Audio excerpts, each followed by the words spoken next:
Ndugu mtazamaji, karibu kwenye The Book of Magic Stories. Tafadhali bonyeza alama ya kengele, subscribe, ili uwe wa kwanza kupata notification pale ambapo unaweka simulizi mpya. Niandikie kwenye comment section unasikiliza kutokea wapi. Niandikie kwenye comment section unatazama simulizi hii kutokea wapi. Karibu sana kwenye The Book of Magic Stories.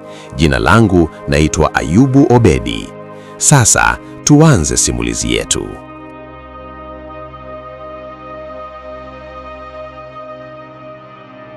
Usiku ulikuwa mzito kuliko kawaida katika kijiji cha Kijito. Upepo ulivuma kwa sauti ya ajabu, kana kwamba ulikuwa unabeba vilio vya watu waliopotea zamani. Mbwa walibweka bila mpangilio, wakikimbia kuelekea msituni, kisha kurudi wakiwa na hofu isiyoelezeka. Kila nyumba ilifungwa mapema, na wazee walikaa ndani wakizungumza kwa sauti ya chini, wakijaribu kuficha hofu iliyokuwa imeanza kuota mizizi mioyoni mwao. Kijiji hicho kilikuwa na siri nzito ambayo haikusemwa wazi, lakini kila mtu aliijua. Pembeni kabisa mwa kijiji, karibu na msitu mnene usioingilika kirahisi, aliishi mwanamke mzee aliyeitwa Bibi Nyakato. Hakuna aliyemtembelea na hakuna aliyethubutu kumkaribia bila sababu ya lazima.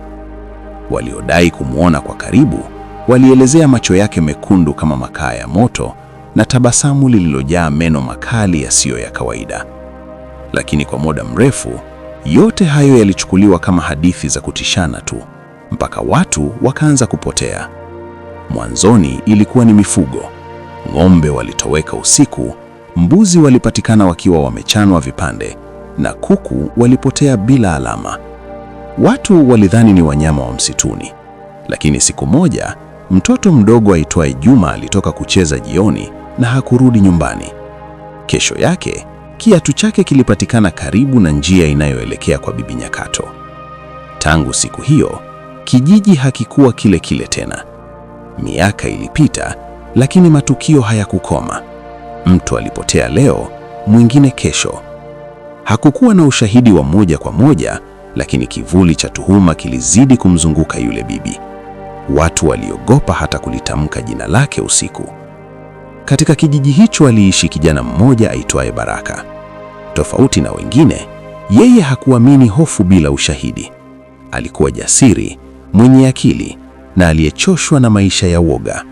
Alikuwa akiona jinsi kijiji chao kilivyokuwa kikikufa polepole kwa hofu, na moyoni aliamini lazima kuna ukweli unaoweza kupatikana.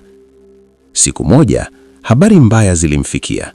Mdogo wake Amina alikuwa ameonekana mara ya mwisho akielekea kisimani karibu na njia inayoelekea kwa Bibi Nyakato. Hakurudi nyumbani. Usiku huo, Baraka hakulala. Alikaa nje akiangalia giza, akisikiliza upepo na sauti za mbali za msitu.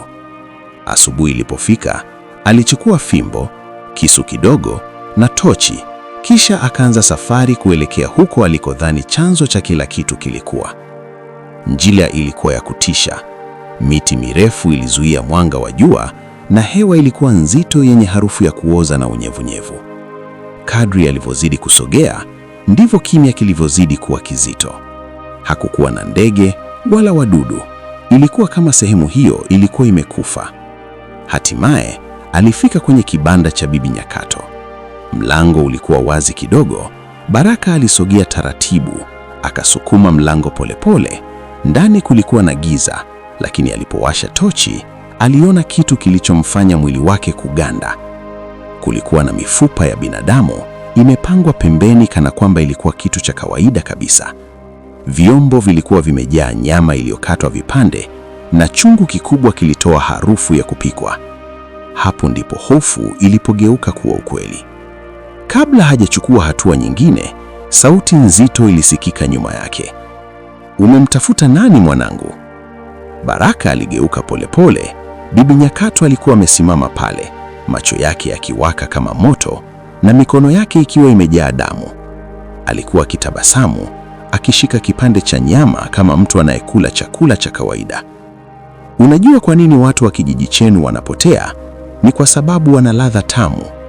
Baraka alijaribu kukimbia, lakini mwili wake ulikataa kusonga kwa sekunde chache. Alipata nguvu ghafla, akarusha tochi usoni mwa bibi huyo na kukimbia kwa kasi kuelekea kwa nje. Alikimbia bila kuangalia nyuma, huku akivuta miti na vichaka, huku akihisi kitu kinamfuata kwa kasi isiyo ya kawaida. Alipofika karibu na kijiji, alijikwama na kuanguka. Aligeuka kwa hofu, lakini hakukuwa na mtu. Alisimama kwa shida na kuendelea kukimbia hadi nyumbani kwao. Lakini alipofika, moyo wake ulizidi kuzama. Kulikuwa na damu kwenye mlango. Aliingia ndani kwa tahadhari, akaita jina la Amina, lakini hakukuwa na jibu. Sakafuni, aliona kipande cha nguo ya Amina kikiwa imejaa damu. Kabla hajafanya chochote, mlango ulifungwa nambari nyuma yake.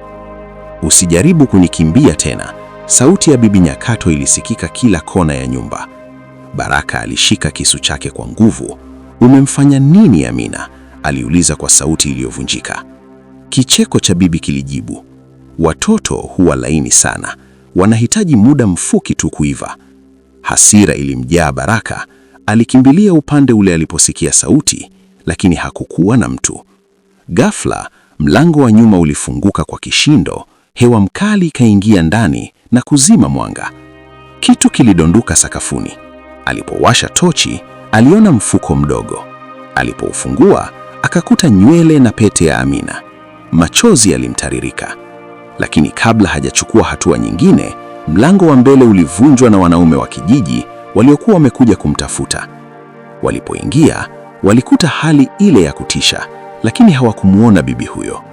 Wakati wanajaribu kuelewa kilichokuwa kinaendelea, mlio mzito ulisikika juu ya paa. Paa lilipasuka ghafla. Bibi Nyakato aliruka chini katika yao, lakini sasa hakuwa wa kawaida.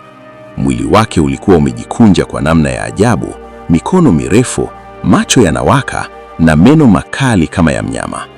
Alimshambulia mmoja wao kwa kasi, akamnanga shekoni kabla hata wengine hawajajiandaa. Kelele zilitawala kila mahali. Wanaume walimzunguka, wakimshambulia kwa mapanga na moto.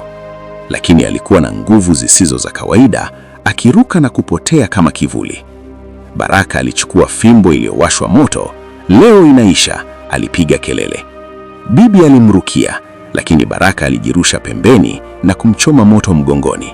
Alipiga kelele mali. Wanaume wengine wakapata ujasiri, wakamzunguka. Mapambano yalikuwa makali, lakini hatimaye waliinua moto juu yake. Mwili wake ulianza kuungua, akipiga kelele za mwisho zilizojaa hasira. "Mtaishi kwa amani, damu yenu itarudi kwangu." Hatimaye alianguka na kuwa majivu. Kimya kizito kilitanda. Baraka alipiga magoti, akishika pete ya Amina, machozi yakimtaririka. Watu walihisi kama kila kitu kimeisha, lakini upepo ulivuma tena. Kutoka ndani ya msitu, kicheko kile kile kilisikika, polepole, cha kutishia. Na hapo ndipo walipogundua ukweli wa kutishia. Huenda hawakumaliza kila kitu. Huenda Bibi Nyakato bado yupo, na huenda njaa yake haijawahi kuisha.